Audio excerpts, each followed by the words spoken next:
Chef Regina Mitchell's Zoom cooking class begins like a lot of Zooms. Friendly banter, reminders to mute here, some technical adjustments there. A few minutes after the 4:30 p.m. start time, there are about 20 people on the call. The menu for tonight: a vegetable stir-fry and a lemongrass-ginger soda. The blind can cook, she says to the camera and laughs. People say when you have lemons, you make lemonade. I turn lemons into limoncello. Or a lemon pavlova. Mitchell, 60, became blind as an adult. She teaches cooking through the Nevada-based organization Blindconnect and its life skills-based program, Angela's House. On the first and second Wednesdays of the month from her kitchen in the Las Vegas Valley, Mitchell emphasizes fun and skill sharing to help visually impaired people feel comfortable in the kitchen. Food and cooking are essential areas where those with disabilities can often be invisible or overlooked.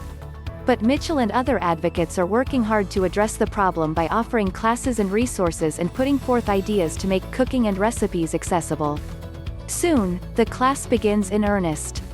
Much of the process is what you might expect: verbal instruction, chopping, peeling, simmering. But Mitchell emphasizes kitchen safety and exploration through touch and smell. I encourage you to feel the difference between cornstarch, flour, confectioner's sugar, she says. At another point, while peeling a piece of ginger with a spoon, she reminds students, feel it before you peel it, to better acquaint them with the rough-skinned root. She suggests students rub spices together in their hands to wake them up, which also makes them easier to identify. Mitchell's journey to teaching grew from necessity. It's a place to come, it's a place to connect, she says of her Zoom classes. It's a place to gather, it's a place to be able to say hi. Because really, as blind individuals, we are already isolated. Growing up in Compton, Mitchell learned a love of food and cooking from her mother and grandmothers. Thrust into a caretaker role as a teenager after the death of a sibling, Mitchell relied on a couple of go-to dishes to feed her family: enchiladas and tacos. After she and her future husband, Stan, met at church, the couple moved to Seattle, where Mitchell enrolled at the Seattle Culinary Academy. After cooking and consulting for years as a professional chef, which included brief internships with Emeril, Lagasse and Julia Child, Mitchell moved to Las Vegas for a job.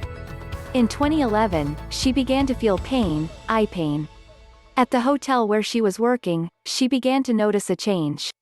Her walking became unsteady, she felt off balance. I realized I didn't have that gait like I used to have, she says. Her colleagues noticed. I had to ask people at work to help me read some things, undercover, of course. Over the next several months, her vision deteriorated.